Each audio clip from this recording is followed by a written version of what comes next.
शिक्षा संकल्प बाय विवेक sir channel में आपका एक बार फिर से स्वागत है। आपको याद होगा इससे पहले मैंने आपकी बहुत एक मांग थी संस्कृति चैप्टर पर, वो मैंने आपको एक्सप्लेन किया था कि किस तरह से एग्जाम में उसके क्वेश्चन आएंगे। चैप्टर को पढ़ने की आवश्यकता नहीं है, अगर आपने ये वीडियो देख ली है तो चैप्टर आपके पूरी तरह से माइंड में है, हर क्वेश्चन आप आसानी से कर सकते हैं। आज हम लेकर चलने वाले हैं चैप्टर नौबत खाने में इबादत, जिसके लेखक हैं यतीन्द्र मिश्र। ये बड़ा महत्वपूर्ण चैप्टर है। अगर कहूँ तो इसके अंदर 3-4 क्वेश्चन ऐसे हैं जो बहुत ज़्यादा जरूरी हैं। अगर आपने पूरी चैप्टर की समरी को एक बार क्वेश्चन के माध्यम से पढ़ लिया, समझ लिया, वीडियो देख ली, तो इस चैप्टर से कोई भी क्वेश्चन एग्जाम में आएगा आप आसानी से कर लेंगे, ये निश्चित मेरा दावा है। हम बात करते हैं यहाँ पर नौबत खाने में इबादत। ये किसके बारे में है? आपको याद होगा कि जब भी कहीं शहनाई बजती है, आपने देखा होगा शादियों में जब आप कभी जाते हैं तो बाहर बैठ करके शहनाई कुछ लोग बजाते हैं, तो वो जो शहनाई है वो बिस्मिल्लाह खां के नाम से ही जानी जाती है। हमारे देश में काशी में रहने वाले बिस्मिल्लाह खां साहब, जिनका जन्म बिहार के डुमराव में हुआ था, उनके नाम से शहनाई जानी जाती है। शहनाई के लिए वो महान संगीतज्ञ, महान कलाकार कहलाते हैं। एक महान व्यक्ति को किस सरलता के साथ यतीन्द्र मिश्रा जी ने यहाँ पर सामने प्रस्तुत किया है, आज हम उनका एक परिचय लेने वाले हैं कि किस तरह से यतीन्द्र मिश्रा जी ने बिस्मिल्लाह खां को एक सरल व्यक्तित्व के तौर पर हमारे सामने यहाँ रखा है। हम सबसे पहले स्टार्ट करते हैं। जब पैराग्राफ आप स्टार्ट करेंगे तो बिस्मिल्लाह खां साहब की उम्र लगभग यहाँ पर 60, बिस्मिल्लाह खां साहब की उम्र काफ़ी है, और उसके बावजूद आप यहाँ पर वो बिहार में उनका जन्म हुआ था। एक क्वेश्चन वहाँ पर पैराग्राफ में आता है, सेकंड पैराग्राफ में, डुमराव क्यों प्रसिद्ध है? ये क्वेश्चन आपकी एक्सरसाइज बुक में भी है, लेकिन बहुत सारे क्वेश्चंस में डिस्कस इसीलिए भी कर रहा हूं ताकि सुनकर ज्यादा अच्छा समझ में आता है, बजाय पढ़ने की किताब लेकर पढ़ना। हमारा पढ़ना है, वीडियो अगर आपने देखी है तो मैं पढ़ा रहा हूं, सुनना है आपको। डुमराव क्यों प्रसिद्ध है? ध्यान रखिएगा, डुमराव बिहार में है, वहां पर बिस्मिल्लाह खां साहब का जन्म हुआ था। डुमराव में सोन नदी के किनारे, सोन ध्यान रखना, सोम म नहीं है बच्चे, कई बार लिख देते, सोन नदी के किनारे वहां पर एक नरकट नाम की घास पाई जाती है। जैसे बांस की डंडी होती है पतली वाली, इस टाइप की नरकट नाम की घास पाई जाती है, जो अंदर से पोली होती है, खाली होती है। उससे एक रीड बनाई जाती है जिसका प्रयोग शहनाई बजाने के लिए किया जाता है। आप कभी शहनाई देखेंगे जहां शादियों में बजाते हैं, तो जहां बजाते हैं वहां पर 3-4 धागे में इतनी बड़ी बड़ी लकड़ी के टुकड़े टंगे रहते हैं, वो कहलाते हैं रीड। तो डुमराव में एक सोन नदी के किनारे नरकट नाम की घास पाई जाती है, उससे रीड बनाई जाती है, और रीड का प्रयोग शहनाई बजाने के लिए किया जाता है। और डुमराव में बिस्मिल्लाह खां का जन्म भी हुआ था, इसलिए डुमराव प्रसिद्ध है। बाकी डुमराव का इतिहास में किसी तरह का कोई नाम नहीं मिलता। आगे चलते हैं। डुमराव, मैंने जैसा आपको बताया कि बिस्मिल्लाह खां साहब का जन्म बिहार में हुआ, उसके बाद में वो अपने नाना के घर काशी में आ गए। उनके मामा, उनके नाना, सब लोग जितने लोग थे शहनाई वादक रहे हैं, सभी लोग महान संगीतज्ञ रहे हैं। और जो उनके दोनों मामा हैं वो दोनों ही उनके उस्ताद रहे हैं, उनसे ही उन्होंने शहनाई सीखी है। थोड़ा सा और आगे चलते हैं। बिस्मिल्लाह खां, इस नाम से ही आपको अंदाजा लग रहा होगा कि बिस्मिल्लाह खां साहब मुसलमान हैं, लेकिन उनके शहनाई के दिन की शुरुआत कहाँ से होती है? बालाजी मंदिर की ड्योढ़ी से। ड्योढ़ी कौन सा होता है? बालाजी मंदिर के दरवाजे पर वो बजाते हैं। हर रोज एक नया राग बना करके वहां पर वो बजाते हैं। वहां के जो लोग हैं, उस मंदिर में काम करने वाले हैं, पुजारी हैं, महंत हैं, उन्हें नहीं पता कि ये कौन सा राग है, लेकिन हर रोज बिस्मिल्लाह खां साहब अपनी शहनाई उस मंदिर पर जाकर बजाते हैं, और वहां बजाने के लिए उन्हें कुछ पैसा भी मिलता है, जिसका प्रयोग वो फिल्म देखने के लिए करते हैं। थोड़ा सा और आगे चलते हैं।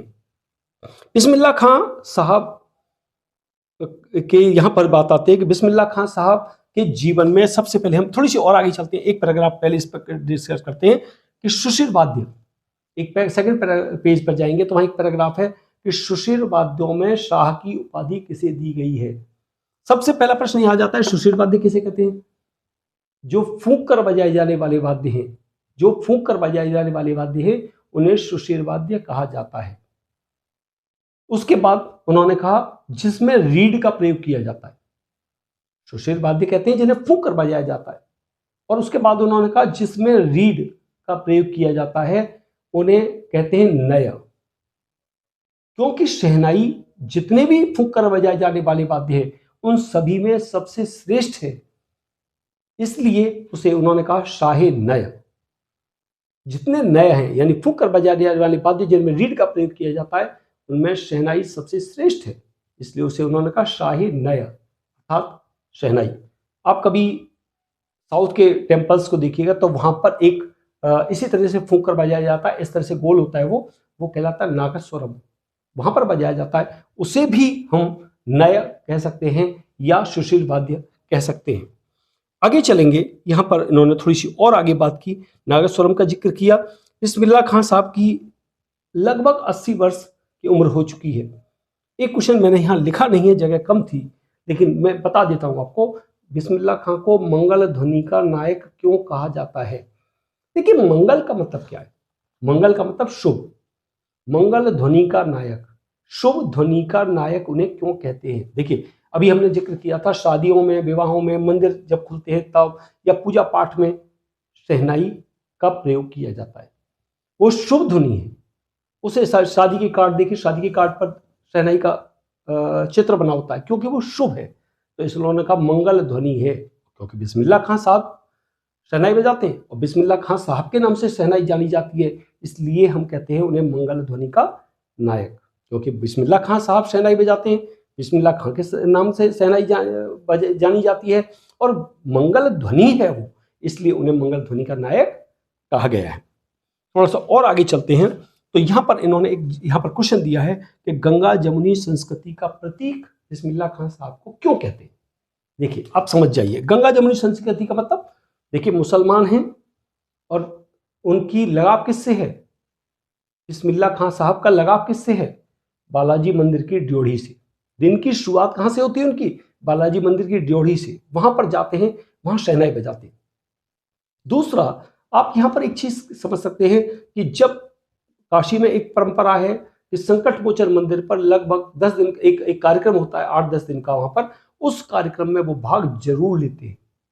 संकट मोचन मंदिर समझ सकते हैं, हनुमान जी का मंदिर है, उस पर कार्यक्रम में वो भाग जरूर लेते हैं। गंगा को मैया कहते हैं, बालाजी मंदिर की ड्योढ़ी शहनाई बजाते हैं और बाबा विश्वनाथ पर उनकी बहुत एक उनके प्रति उनकी अपार श्रद्धा है कि जब वो कभी विदेश में होते हैं तब चाहे 2 मिनट के लिए ही सही समय निकालकर बाबा विश्वनाथ और बालाजी मंदिर की ओर मुंह करके थोड़ी देर बैठते हैं और शहनाई उनको समर्पित करते हैं। मुसलमान होते हुए भी हिंदू धर्मों के प्रति, देवताओं के प्रति, गंगा मैया है, बालाजी मंदिर है, बाबा विश्वनाथ है, इनके प्रति उनके मन में अगाध श्रद्धा है। इसके साथ साथ अपने धर्म के प्रति भी उनमें बड़ा लगन है, निष्ठा है, जो मुहर्रम के महीने में देखा जा सकता है। मुहर्रम के महीने में वो शोक का महीना होता है, वो अपने पूर्वजों को शोक व्यक्त करते हैं। उनमें भी 10 दिन बड़े खास होते हैं, जिसमें भी 8वीं तारीख को वो अपने नंगे पैर दाल मंडी में फातमान तक एक नौहा धुन होती है, बड़ी शोक की धुन होती है, उसे बजाते हुए नंगे पैर चलते हैं, आंखों में आंसू लिए हुए चलते हैं और मुहर्रम बड़े शोक के साथ मनाते हैं। उनके घर का, परिवार का कोई भी व्यक्ति उस महीने में किसी भी सांस्कृतिक कार्यक्रम में भाग नहीं लेता। राग रागिनियों की मनाही है, वो उसमें भाग नहीं लेते। तो मुसलमान होते हुए अपने धर्म के प्रति भी समान रूप से आदर करते हैं और हिंदुओं के जो मंदिर हैं, देवता हैं, उनका भी समान रूप से वो आदर करते हैं। गंगा को मैया कहते हैं, इसलिए उन्हें गंगा जमुनी संस्कृति का प्रतीक कहा जा सकता है। थोड़ा सा और आगे चलते हैं। बिस्मिल्लाह खां साहब महान व्यक्तित्व के धनी हैं। देखिए आप कैसे कह सकते हैं इसको, बिस्मिल्लाह खां साहब, जैसा मैं अभी आपको बता रहा हूँ, बिस्मिल्लाह खां साहब महान व्यक्तित्व के धनी हैं। क्यों? केवल भारत में नहीं, पूरे विश्व में उनकी शहनाई की प्रसिद्धि है, बाबा विश्वनाथ की प्रसिद्धि है, काशी विश्वनाथ की प्रसिद्धि है, गंगा मैया की प्रसिद्धि है, साथ साथ बालाजी मंदिर, साथ साथ बिस्मिल्लाह खां साहब की भी संसार में बड़ी प्रसिद्धि है। तो उनको महान व्यक्ति क्यों कहा गया? एक तो उन्हें भारत रत्न मिल चुका है, इतना महान संगीतज्ञ है, उसके बावजूद भी वो कैसा है, वो 5 वक्त की नमाज के बाद खुदा से दुआ करता है कि उसके जो सुरों में वो ऐसी तासीर पैदा करे, ऐसा चमत्कार पैदा करे कि सुनने वालों की आंखों से अनगढ़ आंसू बहने लगे। एक जगह पर वो ये मानते हैं कि आज तक इतना महान संगीतज्ञ होते हुए भी ये मानता है कि सातों सुरों को बरतने की तमीज उसमें आज तक नहीं आई। आप सोच के देखिए, इतना महान संगीतज्ञ जो विश्व प्रसिद्ध है, वो ये मानता है कि सातों सुरों को बरतने की तमीज उसमें आज तक नहीं आई, और खुदा से ऐसा सुर मांगते हैं जिससे सुनकर के लोगों की आंखों से अनगढ़ आंसू बहने लगे। तो आप कह सकते हैं वो कितना महान संगीतकार है, महान कलाकार है, आप ऐसा देख सकते हैं। एक चीज यहां पर हम थोड़ा सा और आगे चलते हैं, जीवन पर किससे प्रेरणा मिली है। देखिए, कई बार उन्होंने अपने इंटरव्यूज में कहा है कि उनके संगीत को सबसे ज्यादा जिन्होंने प्रेरित किया, उन्हें संगीत की जिनसे सबसे ज्यादा प्रेरणा मिली, वो कई लोगों का उन्होंने जिक्र किया है। सबसे पहले वो कहते हैं उनके मामा, जो उनके गुरु भी हैं, उस्ताद भी हैं, उनसे उन्हें प्रेरणा मिली है, उनसे सीखा है। दूसरा, सबसे ज्यादा उन्होंने अपने इंटरव्यूज में बताया है कि बाबा विश्वनाथ मंदिर की जब जो बालाजी मंदिर की ओर जब वो जाते हैं, तो बालाजी मंदिर की ओर जिस रास्ते से वो जाते हैं, वहां पर दो गायिका बहनों का घर है, रसूलन बाई और बतूलन बाई। दोनों के घर में संगीत की नई नई परंपराएं सुनने को मिलती हैं, नए नए राग सुनने को मिलते हैं। उनसे उन्हें सबसे ज्यादा प्रेरणा मिली है, जिससे उनकी संगीत की रुचि उनके अंदर उत्पन्न हुई। और दूसरा, जब वो कचौड़ी खाते हैं, इसकी कुलसुम हलवाइन की कचौड़ी, वो कलकलाते घी में, तेज गर्म घी में जब कचौड़ी छोड़ती है और उससे जो छन्न की आवाज आती है, उसके अंदर उन्हें सारे आरोह अवरोह सुनाई दे जाते हैं। तो बाबा विश्वनाथ के साथ साथ यहाँ पर उनके प्रति अगाध श्रद्धा भी है, और दूसरा यहाँ पर अगर कहें तो उनके प्रति अगाध श्रद्धा के साथ साथ उन्हें क्या है, उनके मन में एक स्वाद भी है। तो ऐसा स्वाद वो लेने वाले यहाँ पर बिस्मिल्लाह खां साहब कैसे हैं, स्वादी और रियाजी दोनों हैं। तो ये हम यहाँ पर देख सकते हैं। जीवन पर किससे प्रेरणा मिली, तो यहाँ पर बतूलन बाई और रसूलन बाई की बात की उन्होंने। दूसरा यहाँ पर उन्होंने जिक्र किया है किसका, अपने मामाओं का, उनसे प्रेरणा मिली है। और तीसरा वो जिक्र करते हैं कुलसुम हलवाइन की, जो देसी घी वाली कचौड़ियों में जो छन्न की आवाज है, उससे भी उन्हें संगीत की प्रेरणा मिली है। आगे चलते हैं, काशी में किसकी कमी खलती है। ये बहुत क्वेश्चन आता है एग्जाम में कि बिस्मिल्लाह खां साहब को किन किन चीजों की कमी खलती है। क्वेश्चन ध्यान रखिएगा, इंपॉर्टेंट क्वेश्चन है, इसे पॉइंट में लिखिएगा जब आएगा। तो आप सब जानते हैं कि जो बिस्मिल्लाह खां साहब हैं, बिस्मिल्लाह खां साहब की 80 वर्ष की लगभग उम्र हो चुकी है। लंबा सफर उन्होंने काशी में तय किया है। तो आप जान सकते हैं बहुत परिवर्तन आता है। क्या है सबसे अंदर परिवर्तन, क्या क्या आता है। बिस्मिल्लाह खां साहब काशी में रसे बसे हैं, गंगा को मैया कहते हैं, बालाजी मंदिर के प्रति अगाध श्रद्धा है, काशी विश्वनाथ के प्रति अगाध श्रद्धा है, मुहर्रम को खूब सुख से मनाते हैं। लेकिन उन्हें कमी, वहां पर जो परिवर्तन हुए हैं वो क्या क्या खलते हैं। नंबर 1, जो बाबा विश्वनाथ मंदिर है उसके जस्ट लगा हुआ एक इलाका है पक्का महाल। बेटा याद रखना, ये वर्ड मैंने कई बार बच्चों को बताया है, इसे हम कहते हैं, यहाँ पर उन्होंने यूज किया है पक्का महाल। एक पक्का महाल वहां पर लगा हुआ इलाका है काशी विश्वनाथ से, वहां पर मलाई बर्फ बेचने वाले जा चुके हैं। रहते होंगे कभी मलाई बर्फ बेचने वाले, अब वो मलाई बर्फ बेचने वाले जा चुके हैं, उसकी कमी उन्हें खलती है। देसी घी की कचौड़ी और कचौड़ियां अब नहीं मिलती, अब वो देसी घी में वो बात नहीं है, उसकी कमी खलती है। नंबर 3, अब घंटों रियाज कोई नहीं करता।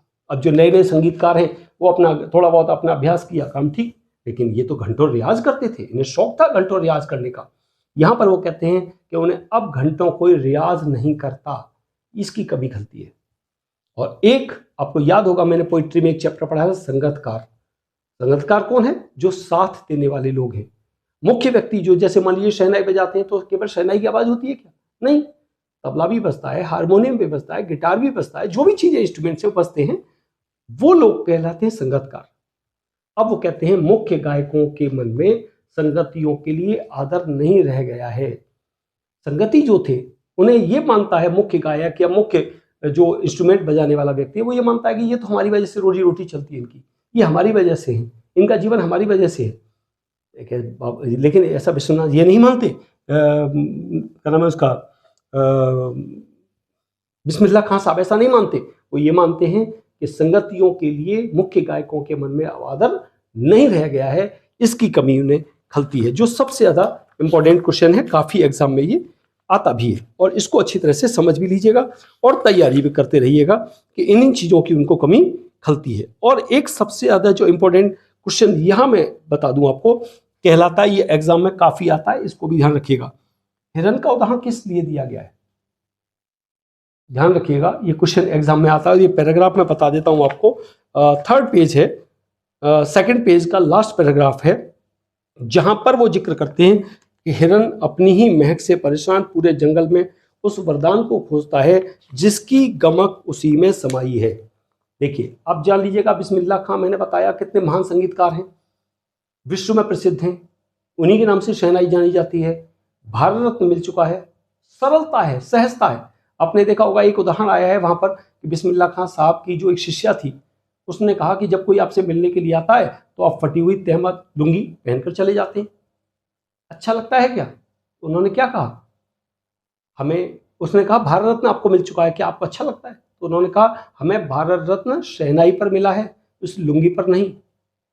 ये लुंगी आज फटी है तो कल सिल जाएगी, लेकिन खुदा से वो क्या कहते हैं, ऐसा सुर मत बख्शो जिसका सुर गया जीवन चला गया, सुर सलामत रहे, ये वो दुआ करते हैं। तो ये सरलता है एक महान व्यक्ति की।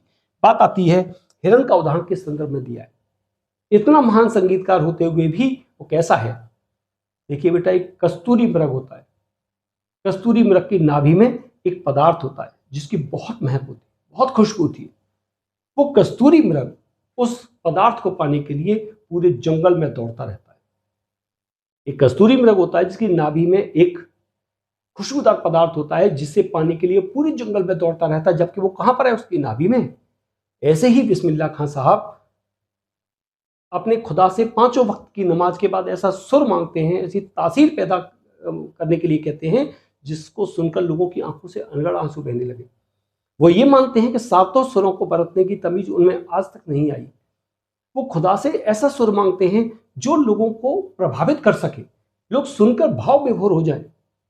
इतना महान संगीत होते हुए भी जो कला उनके अंदर है, जो गुण उनके अंदर है, वो मानते हैं आज भी उनके अंदर नहीं है। वो हर सजदे के बाद अपने खुदा से मांगते हैं। उसी प्रकार जिस प्रकार से एक कस्तूरी मृग नाभि में उस पदार्थ के होते हुए भी जंगल में उसकी खुशबू के लिए दौड़ता रहता है। यह क्वेश्चन भी एग्जाम में काफी आता है। आगे चलते हैं, इसमें कुछ और क्वेश्चंस देखते हैं, जरा तलाश करते हैं कुछ मिलता है या नहीं।